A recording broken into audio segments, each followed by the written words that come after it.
1절은 이제 천래 하늘로서 오신 신성에 의해서, 하나님에 의해서 그리스도가 성취됐다는 사실을 말하고, 2절은 귀천, 하늘로 다시 가시물을 통해서 하나님이라는 하늘로 가심을 통해서 신성을 증거함으로 그리스도가 성취됐다는 사실을 밝히는 것이 요한복음 12장부터 사도행전 1장 11절까지. 그 사도행전 1장 11절은 하늘로 가시는 마지막 대목이 예수님 지상사역이에요. 지상에서. 그래서 11절까지를 집어넣습니다. 자, 그러면 15장까지 넘어가 있는데, 하늘로 가실 준비를 통해서 이루시죠. 하나님께서 이제 예수님께서 이제 하늘로 가실 준비를 해요. 그 준비가 세상에 남아있을 제자들을 교육을 시키는데 뭘로? 표적으로, 그다음 말씀으로, 예언으로 이제 교육을 시키는 대목이 나옵니다. 아마 오늘 여기까지 하지 않겠나 싶으네. 13장까지. 자, 너무 아주 체계적이죠? 논리적으로 딱 나오잖아요. 하늘로 가실 준비를 하시는데, 준비 중에 첫 번째가 제자들을 교육하는 내용이고, 두 번째는 제자들을 가르치고, 그 다음에 격려를 해줘요. 이 부분이 이제 14장부터가 아주 참 중요한 내용이죠. 격려하는데, 여기는 이제 예수님께서 제자들과 약속도 있고, 위로도 해주고, 이런 대목이 나오는데, 이 대목이 사실은 예수님께서 예언하는 거나 똑같습니다. 이대로 이제 사도행전에서부터 이루어지는 거거든요. 그 부분을 이제, 그러니까 우리가 얼른 보기는 요한복음하고 사도행전하고는 저는 관계가 없는 것 같지만 아니에요. 요한복음에서 예수님께서 제자들에게 예언한 그대로 사도행전을 통해서 하나하나 이루어져 가는 거예요. 그렇게 성경은 그냥 스트레이트로 쫙 다 연결되어 있다는 거 계속해서. 그런데 우리는 토막 잘라서 이해했잖아요. 창세기 따로, 출애굽기 따로, 민수기 따로 이렇게 따로 연구했는데, 그 정도만 연구해도 또 모르죠.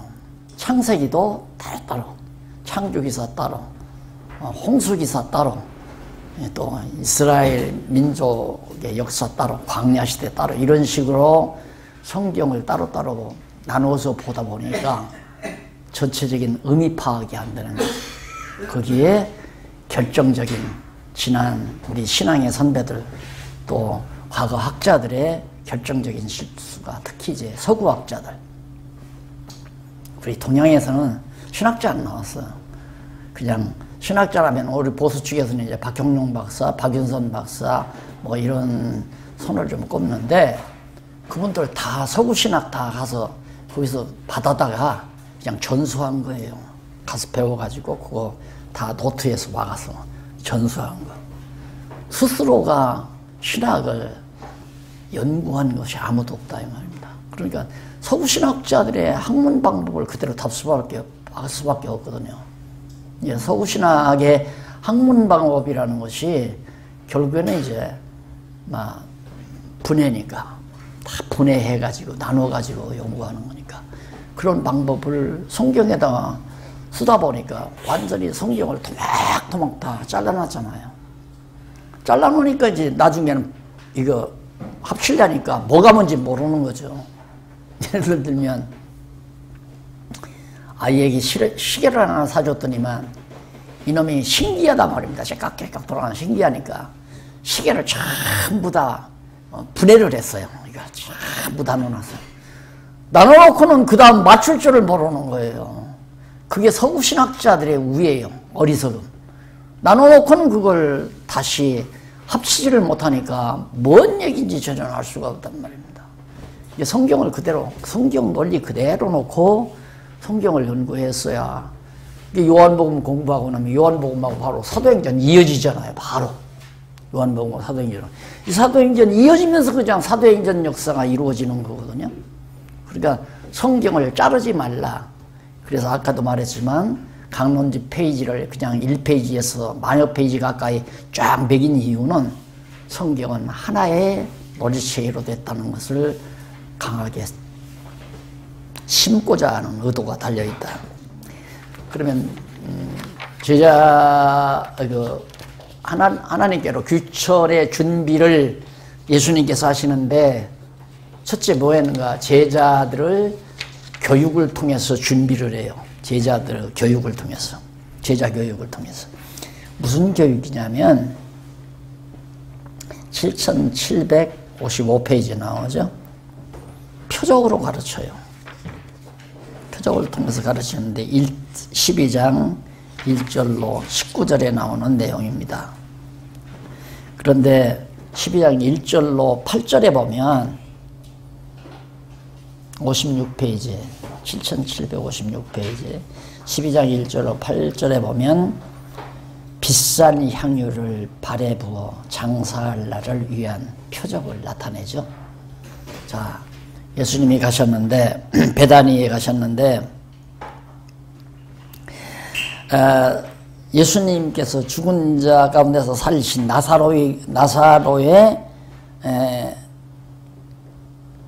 나사로가 사는 그런 곳이에요. 거기를 갔는데 거기서 예수를 위하여 잔치를 베풀었어요. 그래 마르다는 이를 보고 나사로는 예수와 함께 앉은 자 중에서 이제 예수님의 말씀을 듣고 있었어요. 그러니까 마리아는 지극히 비싼 향유, 마리아가 아주 비싼 향유, 곧 순전한 나드기름이라고 그러잖아요. 아주 비싸대요. 이 나드기름은 그건 부패를 방지하는 이제 기름인데 이런 것을 한 근을 가져다가 예수의 발에 붓고 자기 머리털로 그의 발을 씻어줬어요.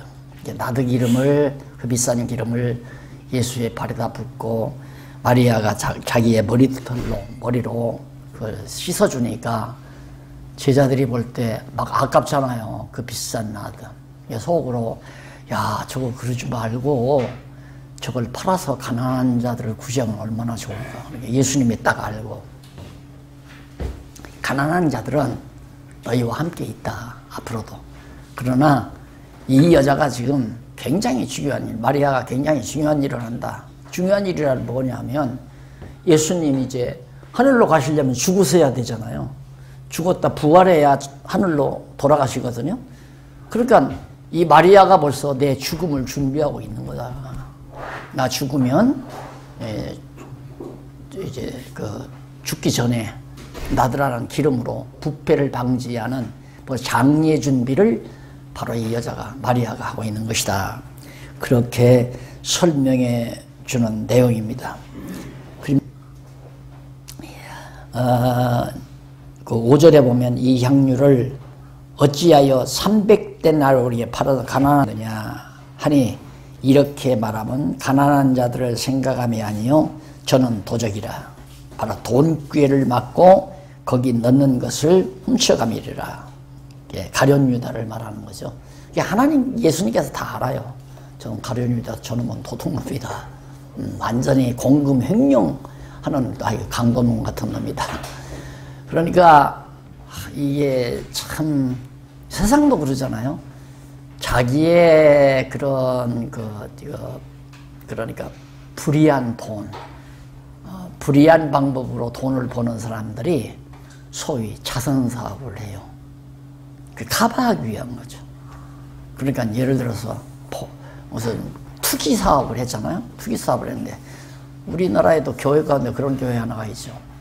아주 권력을 얻고 크게 투기해서 갑자기 막 엄청난 돈을 벌어가지고 그걸 커버하기 위해서 교회지라고 뭉터기 돈 내놔가지고 저 강동구에다가 큰 교회 져가지고 대단히 요즘도 큰 교회가 되죠. 이제 자기의 좀 얼마나 양심이 가책되겠어요. 투기를 해서 돈을 벌었으니까. 그걸 사회적으로 무마시키기 위해서 이제 소위 그런 뭐 종교단체에 기부를 한다거나 어디 뭐 고아원이나 양로원 같은 데다 한다거나 자기를 커버하기 위한 그런 것들이 많은데 이 가룟유다 이 녀석이 그런 강도놈이니까 생각은 저거 팔아서 가난하게 도와주면 얼마나 좋겠느냐고. 하려면 지가 돈 벌어서 도와주죠.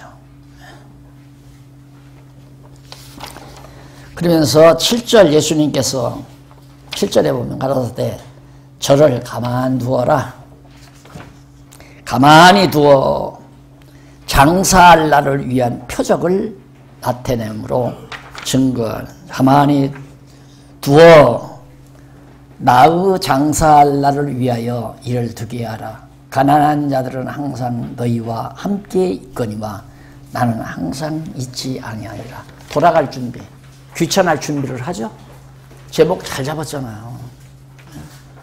그게 이렇게 잡아놓은 거 보면 그냥 그렇구나 하지만 막상 이걸 보고 귀천후 준비를 통한 성취다 이렇게 제목 만든다는 건 제가 제 자랑을 하는 게 아니라 쉽지 않단 말입니다. 예. 성경 전체의 줄거리를 알아야 저런 제목을 뽑지.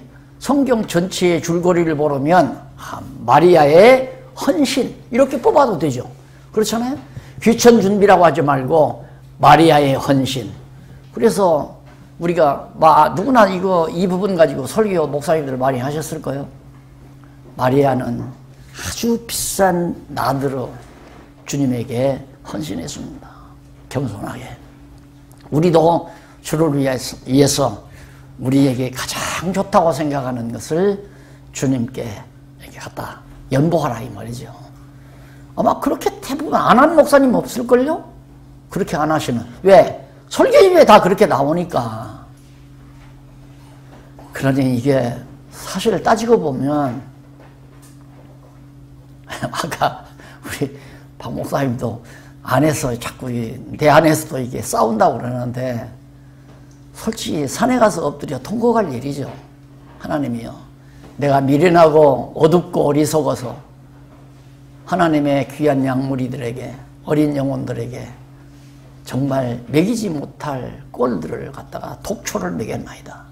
주여 나에게 지혜를 주셔서 다시는 이런 일이 없게 해달라고 한밤을 지새면서 눈물을 흘리며 기도할 일이죠. 따지고 보면 얼마나 많은 영혼들이 잘못 알고 정말 신앙생활에 곡해를 하고 살았는가. 내가 잘못 가르침으로 인해서.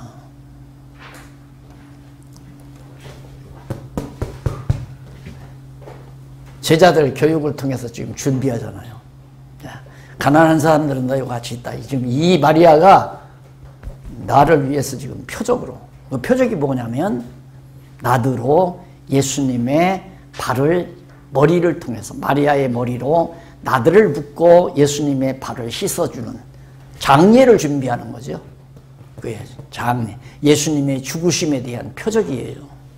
이게 표적이라는 건 죽은 자만 살아나고 눈먼 소경이 뜨고 이것만 표적이 아니라 예수님에게 대해서 행하는 모든 일들이 표적이 될 수 있다 이 말이에요. 이게 구유에 태어난 것도 표적이고 베들레헴에 가서 낳은 것도 표적이고 나사렛으로 이사가서 한 것도 표적이고 따지고 보면 그래서 표적으로 가르쳐준다. 그래서 이제 가르쳐 준비하는 내용.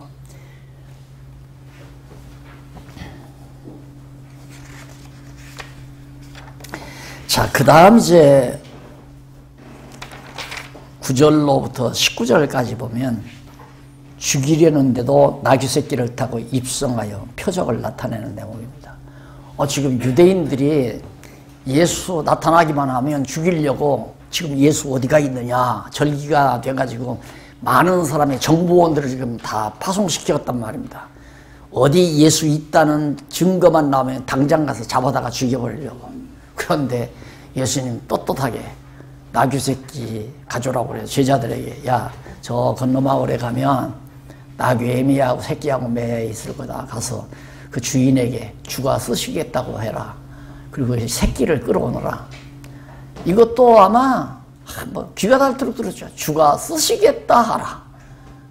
주님께서 쓰시겠다면 내놔라 이거예요. 돈도 내놓고 재산도 내놓고.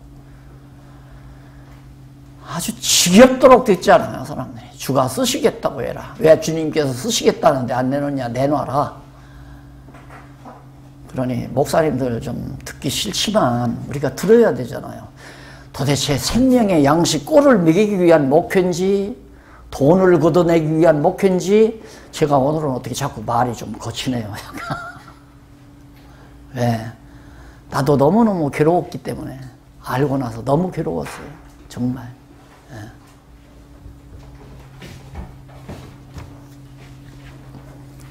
그러니까 이미 벌써 예수님이 다 알고 계시니까 하나님이니까 다 알 거 아니에요. 어디 가면 나귀 새끼 있다. 왜 그러냐면 선지서에 보면 메시아로 오는 자는 나귀 새끼를 탔도다. 나귀 새끼를 타고 예루살렘에 입성할 것이 예언이 되어 있어요. 그 예언대로 예수님이 나귀 새끼를 타고 간단 말입니다. 예루살렘으로. 찾으면 죽인다는데. 그게 이제는 죽일 6월절 절기가 다가온 거죠. 예수님이 죽으실 6월절 절기가.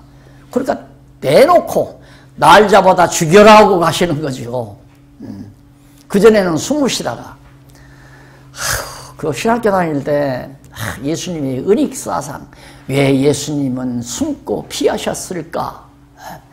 이게 도대체 해결이 안 되니까 그게 석사 논문 주제고 박사 논문 주제고 그러더라고요. 예수님의 은익사상. 너무 쉬운 건데 예수님 죽으실 때가 안 됐으니까 숨고 피하고 그런 것뿐밖에 없잖아요. 왜? 죽으실 때가 확정되어 있기 때문에 그 타이밍을 맞추기 위해서.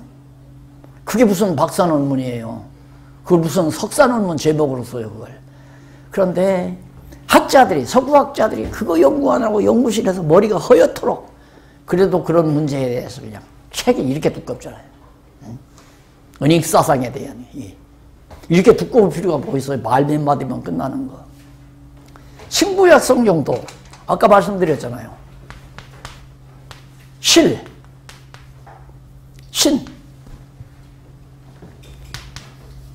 보내실, 그 다음 보내신, 실자, 신자. 이것이 과거 구약이고 이게 신약 아니에요. 여호와께서 메시아를 보내실 약속, 언약. 이게 구약이고 신약은 여호와께서 그리스도를 보내신 성취 내용이고 이렇게 간단 명료하단 말이죠. 그 이상 없어요. 다 성경 보면 전부 여기에 다 전부 걸려있단 말입니다. 여기에. 창세기고 출애굽기고 시편이고 선지서고 할 것 없이 다.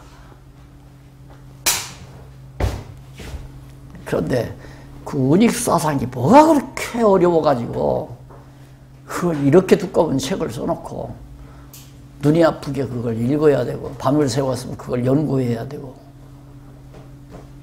예수님께서 죽을 때가 되니까 안 숨고 그냥 떳떳하게 선지자의 예언대로 나귀 새끼 타고 가시잖아요.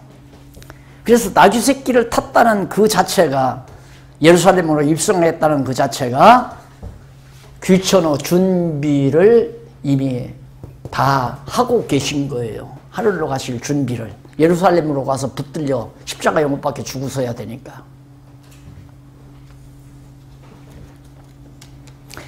세상에 나귀 새끼를 타고 예루살렘에 입성하는 그 내용을 여기다가 지금 12장이 나오잖아요. 12장 1절로 19절이니까 요 마지막 절까지.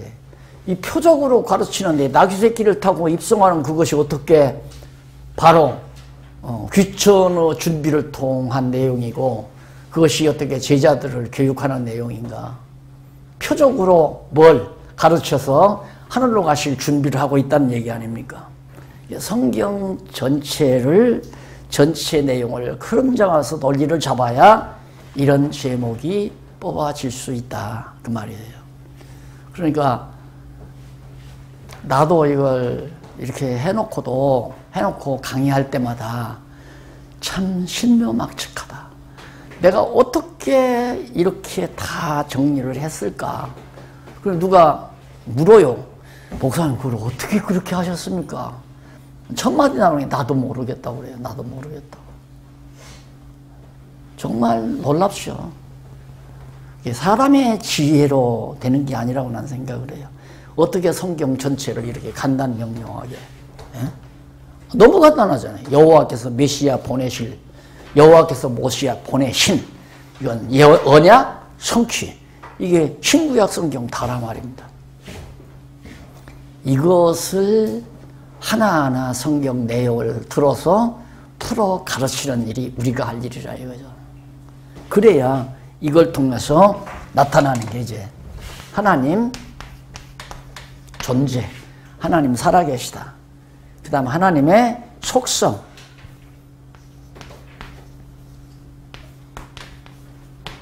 존재와 속성, 이 두 가지가 드러나잖아요.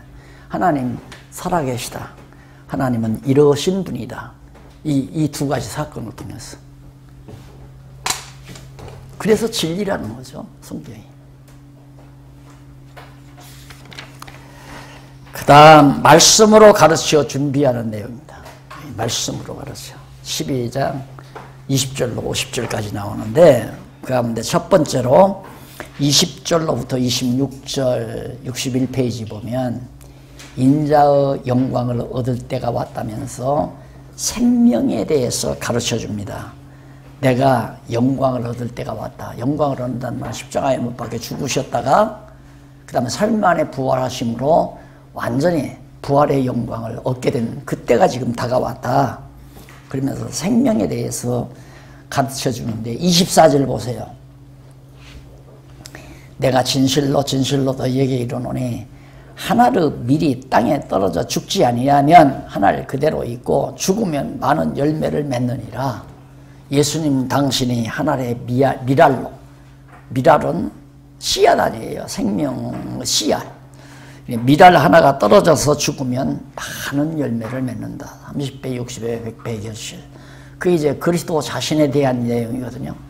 이걸 갖다가 자꾸 우리들을 희생에다 말하는 거예요. 우리들을 떨어 희생하라고. 하나로 미리 떨어지면 100배, 60배. 당신 하나가 희생해서 많은 결실을 맺는다고. 그럼 내가 메시아라고요. 그러니까 예수님께 하신 건 예수님께만 적용을 해야죠. 그것이 성경에서 기본 원리 아닙니까? 첫째, 문법적 해석.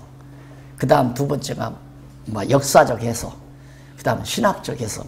이 세 가지 해석. 그러니까 문법적 해석이라고 하는 것은 미랄 하나가 떨어져서 그러니까 이제 문법적으로 주어가 뭐고 목적어가 뭐고 그런 걸 정리하는 것이 문법적 해석이고, 그 다음 역사적 해석은 예수님께서 당신이 십자가에 못 박혀 죽으시러 가기 직전에 제자들을 교훈하기 위해서 하는 얘기이기 때문에 미랄 당신 자신을 말합니다.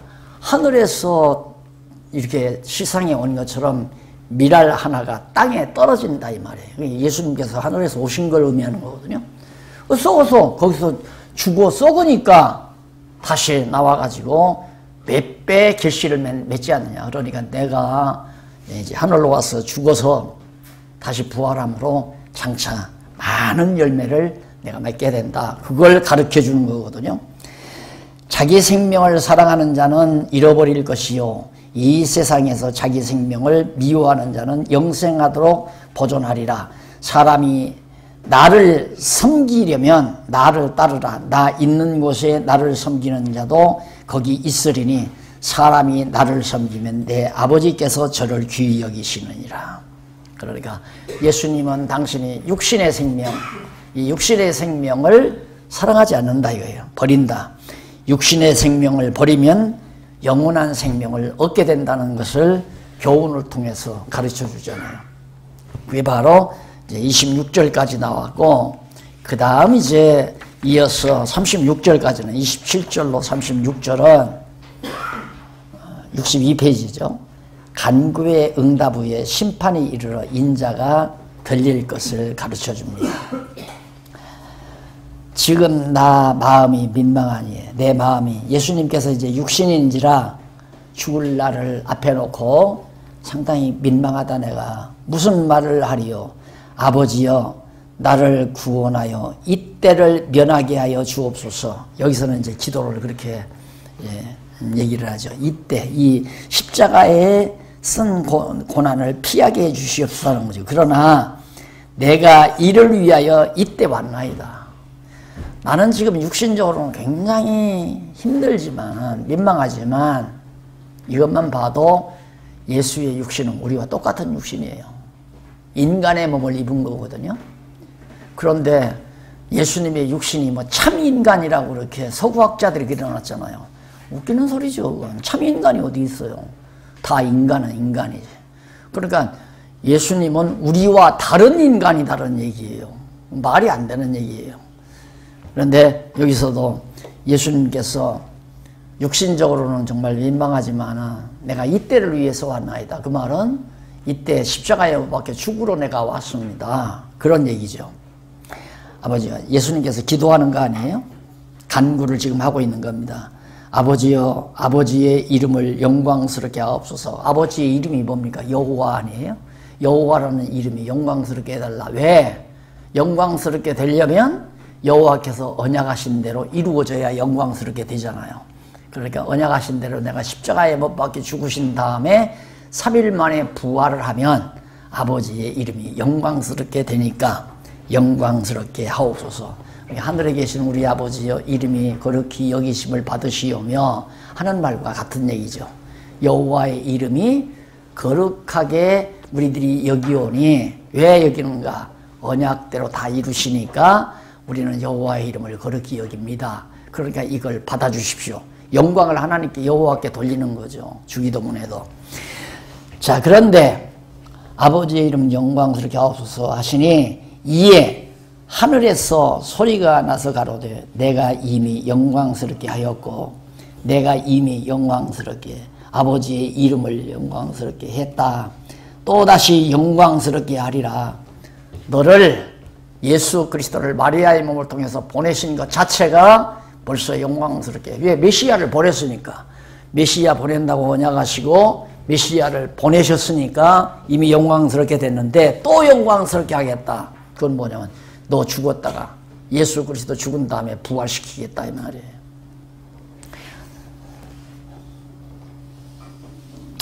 예수께서 그런 이제 영광스럽게 하리라 하시는데 곁에 서서 들은 우리는 우리가 천둥 소리가 들렸다 이 말이에요. 하며 또 어떤 이들은 천사가 저에게 말씀하였다고도 하니 예수께서 대답하여 가라사대 이 소리가 나는 것은 나를 위한 것이 아니요 너희를 위한 것이니 너희를 위해서 믿게 하려고 너희를 위해서 한 것이다. 이제 이 세상에 심판이 이르렀으니 이 세상 임금이 쫓겨나리라. 내가 땅에서 들리면 모든 사람을 내게로 이끌겠노라 하시니 이렇게 말씀하시면 자기가 어떠한 죽음으로 죽을 것을 보이십니다. 땅에서 들린다는 말은 십자가에 못 박혀 매달린다는 얘기죠. 정말 34절 이에 무리가 대답하되 우리는 율법에서 그리스도가 영원히 계신다함을 들었거늘 그리스도가 오면 우리와 영원히 함께한다는 걸 들었는데 너는 어찌해서 인자가 들려야 한다고 그러냐. 이 인자는 누구냐?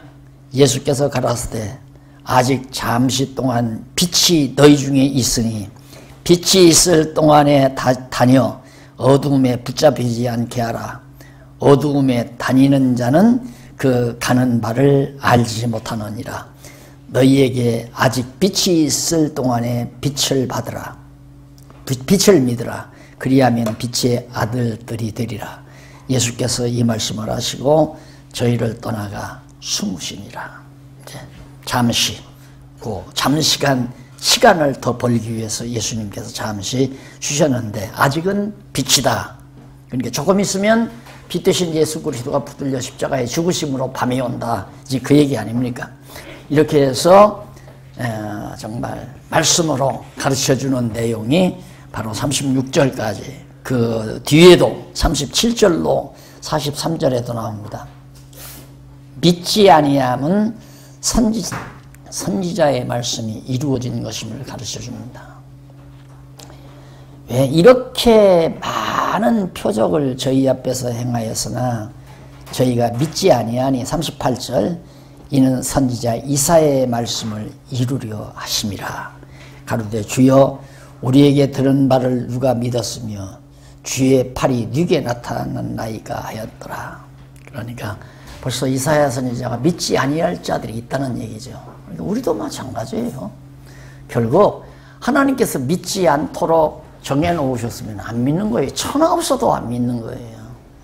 그러니까 믿을 자는 예수가 그리스도다, 당신의 죄를 위해서 다 구원해 주실 그리스도라고 전하면 그냥 마음이 뜨거워지면서 믿게 되는 거고, 그래서 우리는 예수가 그리스도라고 하는 사실을 성경 말씀을 통해서 하나하나 증거해 주는 일이 우리가 해야 될 중요한 임무다.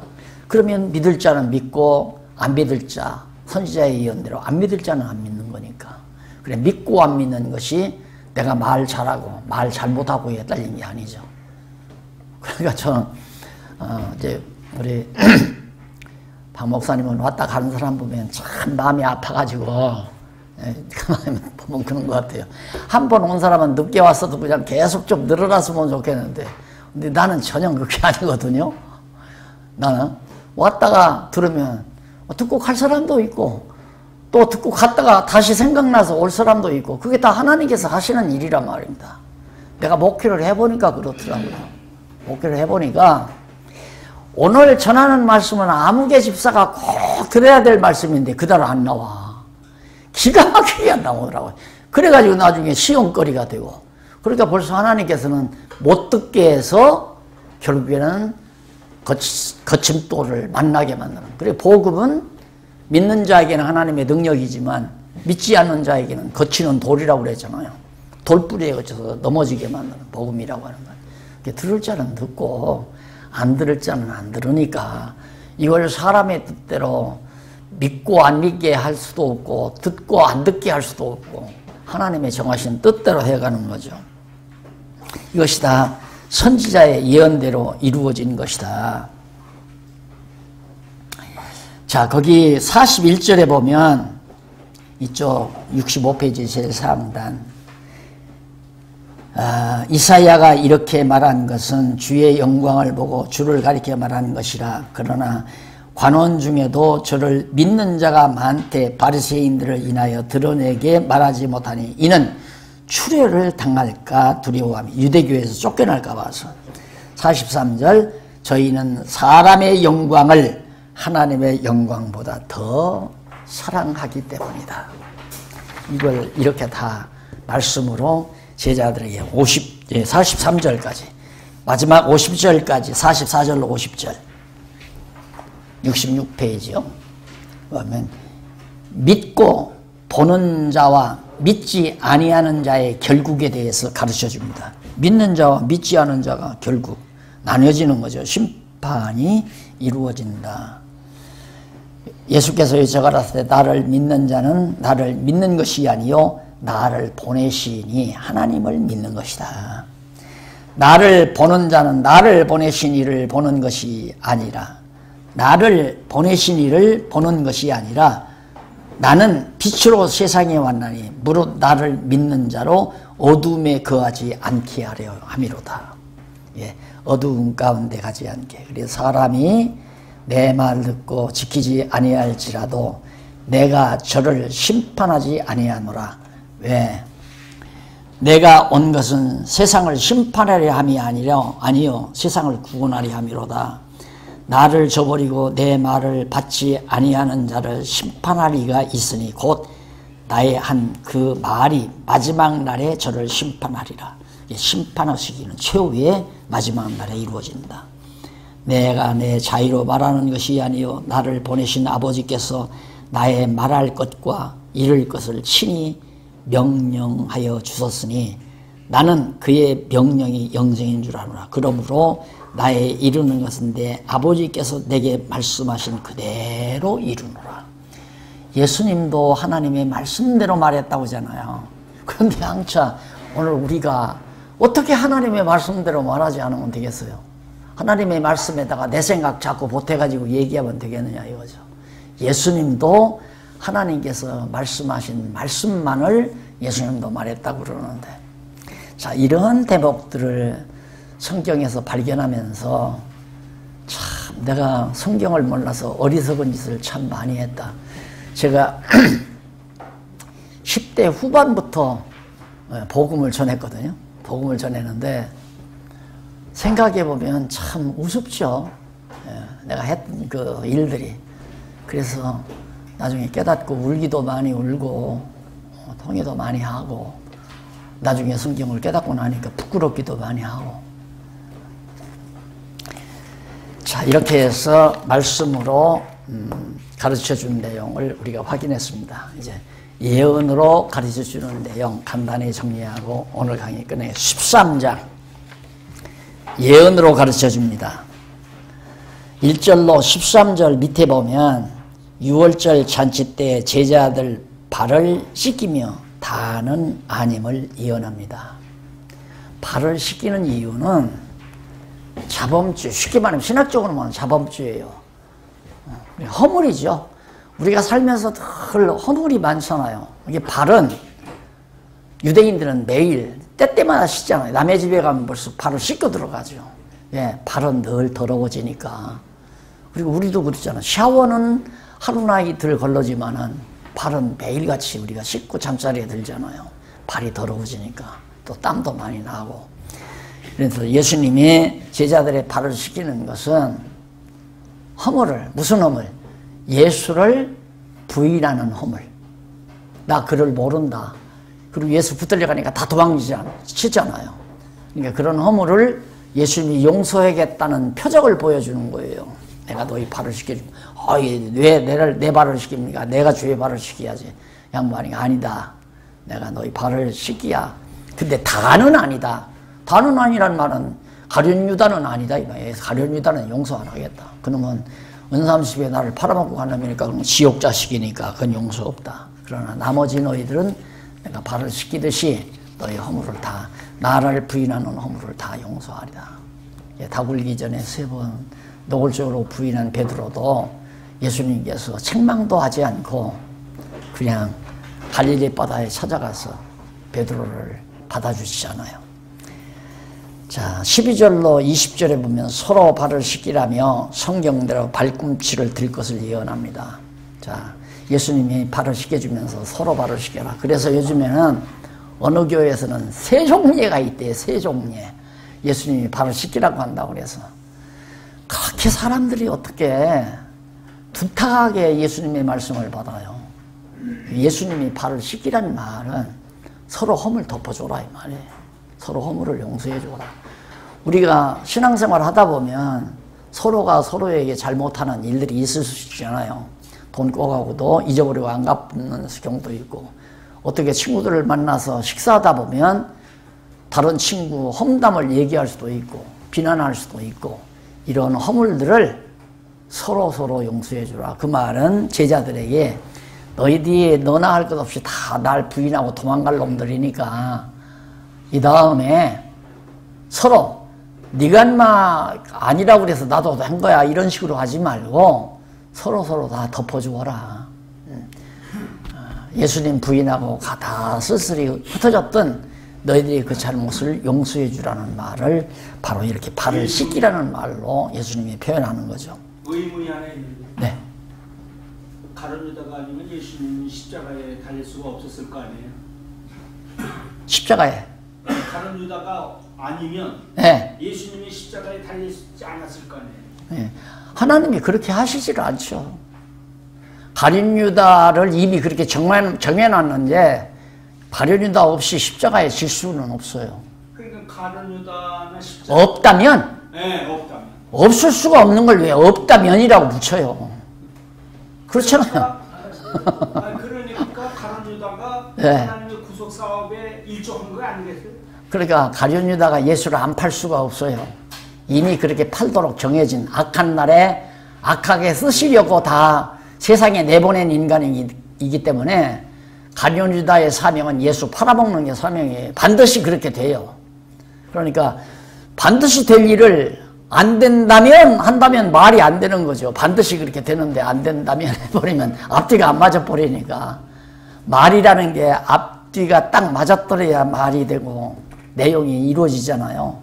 근데 하나님께서 이미 가룟 유다 예수 팔기로 정해놓았는데 안 팔 수가 없잖아요.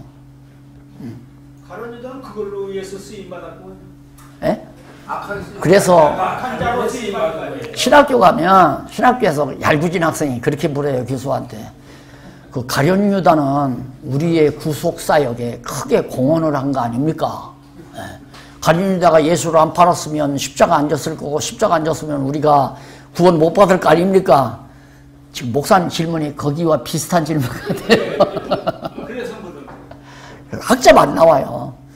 그런 질문 학자만. 중요한 건 다 하나님의 역사 섭리라는 게 이게 계시 섭리 아니에요. 일반 계시나 특별 계시. 성경은 특별 계시고 일반 모든 역사는 일반 계시인데, 이 계시라는 게 하나님이 당신을 깨달아 알게 하기 위해서 드러내는 역사인데, 그게 하나님의 계획대로 되는 것이 인간의 행위에 따라서 좌우되는 게 절대 아니거든요. 알고 보면 간단해요. 모든 세상 만사 하나님의 정하신 뜻대로 된다. 그거 진리 아니에요. 그러면 끝나는 건데, 그게 자꾸 의문이 가는 거예요. 자꾸. 그게. 이게 대주제 앞 밑에서는 다른 주제가 형성이 안 되는 거거든요. 소주제는 대주제를 넘볼 수가 없는 거란 말입니다. 예수님 십자가에 못 박혀 발꿈 들고 죽으실 것을 얘기했고요. 21절로부터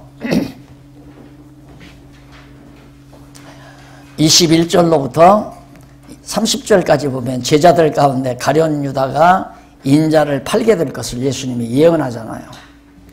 참 예수님께서 근데 제자에게 가룟 유다에게만 그렇게 하는 게 아니라 다른 데 보면 베드로에게도 여기 바로 넘어가 보면 31장부터 38절까지 31절부터 38절까지 영광스럽게 한다면서 베드로가 3번 부인할 것을 예언을 해요.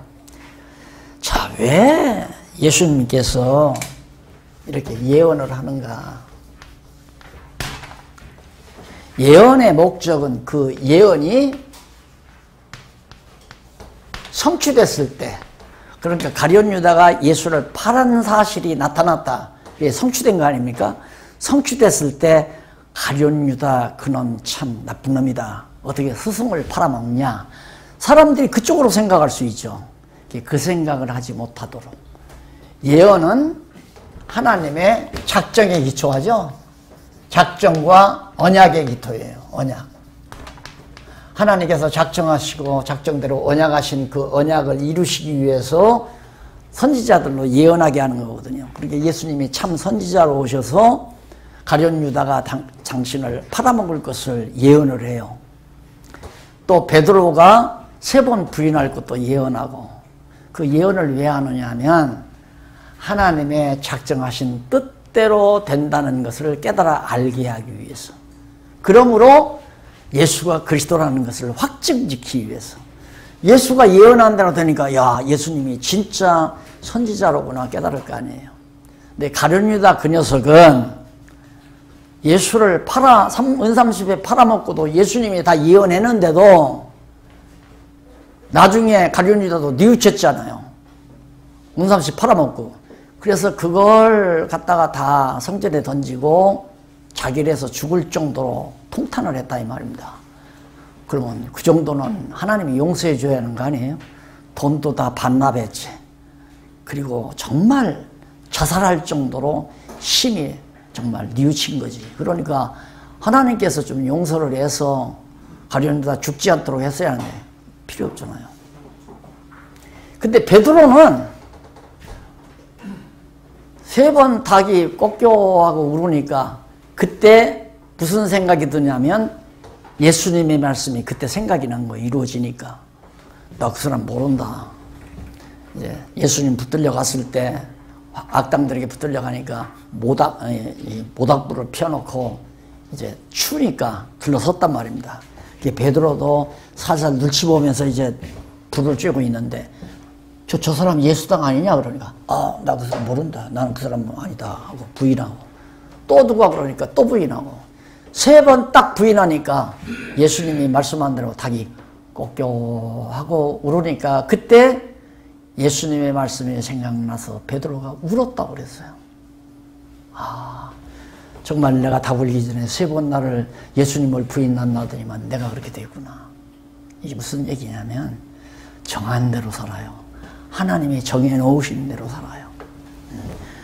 나를 가난하게 정해놓았으면 천하 없어도 부자 안 돼요. 부유하도록 정해놓았으면 천하 없어도 가난하게 못 살고, 건강하도록 정해놓았으면 천하 없어도 병들지 않아요. 병들면서 살도록 정해놓았으면 천하 없어도 병나서 고생하게 되는 거고요. 정하신 뜻 따라 인간은 사라질 수밖에 없다는 것도 이런 면에서 우리가 볼 수가 있죠. 그러니 우리가 할 말이 뭐 있어요? 입 딱 봉하고 살아야죠. 딱 봉하고. 하나님의 뜻을 따라 뜻대로. 예수 안 믿을 자는 안 믿고 믿을 자는 믿고. 아까 우리 목사님 말씀한 대로 가룟 유다가 예수를 안 팔 수가 없잖아요. 왜? 그렇게 정해놨으니까. 그러듯이 예수를 믿도록 정해놓은 자는 쉬운 말로 내가 그에게 복음을 안 전한다 할지라도 다른 사람이 전해서 예수를 믿게 반드시 한다 이 말이에요. 그러니까 그 사건이 어디에 나오냐면 에스더가 아수에로 왕의 왕후가 돼서 들어갔잖아요. 근데 하만이 유대인들을 전부 죽일 모략을 세워놓고 계략을 세워놓고 날짜가 딱 다가온단 말입니다. 그걸 모르드게의 삼촌인 누구야? 에? 모르드게 삼촌이 아니라 저 에스더의 삼촌인 모르드게가 그 정보를 알고 에스더에게 갔잖아요. 가서 지금 유대인 다 죽여댔다. 너 이때를 위해서 이 아수에로 왕궁에 들어와 있는지 어떻게 하느냐. 그리고 얘기를 했단 말입니다. 그러면서 뭐라고 그러냐면 모르드게의 말이 난 명담이에요. 네가 설령 왕에게 들어가서 이 사실을 알리지 않는다 할지라도, 그렇게 한다 할지라도 하나님께서는 다른 자를 통해서 유대민족 구원한다. 그러나 너는 멸망을 당할 거다. 모르드게가 가만히 생각해 보니까 정말 그렇단 말입니다. 유대인들은 하나님의 백성인 택한 백성인데, 그래서 모르드게가 아니라 에스더가 죽으면 죽으리다 그 말이 나온 거예요. 애국정신에서 나온 게 아니에요. 죽으면 죽는다는 말은 이래도 죽고 저래도 죽거든. 아수에로 왕이 왕의 호를 비치지 않는데 왕 앞에 나타났다가는 그냥 칼날한단 말입니다. 그리고 만약에 안 들어가면 왕 앞에 가서 내 백성 이렇게 됐습니다 하고 얘기를 안 하면 하나님께서 자기를 죽인다고 모르드게가 얘기했잖아요. 그러니까 들어가도 죽고 안 들어가도 죽으니까 그래서 죽으면 죽겠습니다 하고 들어간 거예요. 그런데 그걸 에스더가 애국정신이 투철해서 목숨을 내대고 이렇게 얘기하지만 실상은 그게 아니란 말입니다. 이래도 죽고 저래도 죽어요. 안 들어가면 하나님께서 죽이고 들어가면 왕이 죽이고. 그게 모르드게가 들어갔잖아요. 그러니까 결국 하나님은 정하신 뜻을 따라 뜻대로 다 이루어지게 되겠다. 아주 이제는 끝났다 그거죠. 완전히 날짜만 남았는데 하만이 이제 다 유대인들 다 죽이려고 다 끝난 거 아니에요? 그때까지 하나님이 놔둬요. 왜? 하나님의 능력을 드러내기 위해서. 근데 거기까지 참기가 힘들거든요. 하나님이 안 믿어지니까 하나님이 이대로 우리를 버리면 어떡하나. 마지막 그 마지막 그런 순간까지 끝까지 참는다는 날이 그거예요. 끝까지 참는다는 날이. 하나님은 막판에 가서 뒤집어 엎어버리니까. 그래서 가룟 유다나 베드로에게 그건 서로가 다른 입장 아니에요. 하나는 용서할 자고 하나는 용서 안 할 자고 둘에게 다 같이 예언해 준단 말이에요. 3번 나 다 굴리기 전에 너는 또 은삼십의 날 팔리라 예언했는데 그 예언대로 이루어짐으로 예수가 참 하나님이신 그리스도라는 사실을 확증해 주기 위해서 바로 미리 될 일을 예언하는 것이다. 그래서 구약에 보면 하나님께서는 선지자에게 미리 말하지 않고는 이루시는 법이 없다. 왜? 이스라엘 민족의 역사를 전부 선지자들 통해서 예언하고 예언대로 역사가 진행되도록 해가신다 이 말이에요. 이유는 언약대로 이루시는 여호와를 깨달아 알고 경외케 하시려고. 목적은 여호와임을 알게 하려고 예언하고 예언대로 이루어주고, 신약에서는 예수님이 예언하고 이루어지게 하는 것은 예수가 그리스도이심을 확증시켜주기 위해서 예언하고 이루어지게 한다. 그래서 사도행전도 이제 전부 예수님이 아까 말한 대로 14장 이후에서 하시는 그 말씀이 사도행전을 통해서 쫙 다 이루어져요. 전부가 다. 자, 이렇게. 네, 가만히 있어요. 조금 시간 남았으니까. 네, 30절까지 말씀드렸고, 베드로에게 하는 것도 38절까지 말씀을 드렸습니다. 예, 다음 시간에는 제자 격려 14장부터 여기부터 공부하도록. 예, 좀 이제 목사님들 걱정이 안 들었던 얘기를 듣다가 보니까 이런 거 저런 거 많이 걸리실 거예요. 그런데 제가 극단적으로 얘기하는 게 아니고, 지금 우리들은 거의 인간적인 측면에서 생각을 많이 하고 살았어요. 그러니까 성경을 보아도 성경은 나로 하여금 어떻게 살으라고 가르쳤다고 이렇게 전제하고 성경을 본단 말입니다. 근데 성경을 확인해 보니까 나에게 어떻게 살으라는 얘기가 아니라 내가 하나님의 아들 그리스도다, 그 얘기란 말입니다. 전부가 다. 그런데 우리들이 성경을 잘못 가르쳤잖아요. 우리가 성경을 바르게 가르쳐서 그 다음 알고 나면 내가 주님을 기쁘시게 하는 삶을 살아야 되겠다고 하는 소원이 내게 오는 거죠. 그건 후차에 성령 감동으로 다 오는 거예요. 그걸 걱정하시지 말고 자꾸 내가 극단적으로 싹 몰아가는 것 같지만 그게 아니에요. 먼저 하나님을 알면 그 다음 다 우리 인간들이 해야 할 일을 성령께서 우리 마음에 소원을 줘서 행하게 하는 거란 말입니다. 아까 내가 성경 소개했잖아요.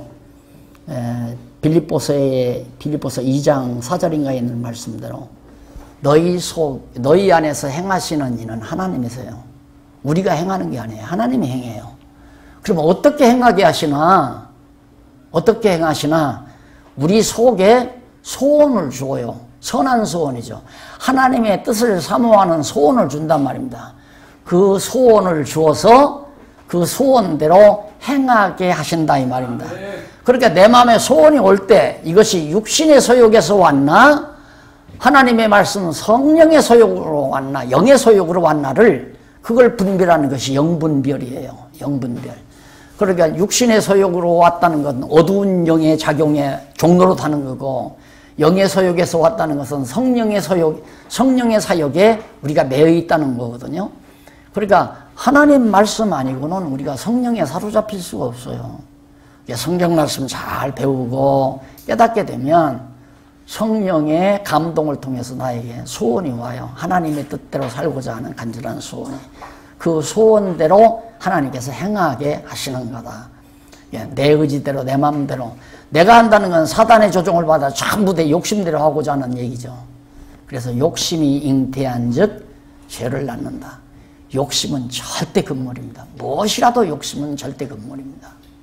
하나님의 일도 인간적인 욕심으로 하면 안 돼요. 성령의 소욕에 따라서 해야 성령의 열매로 맺어지는 거지. 그것이 내 마음대로 안 된단 말입니다.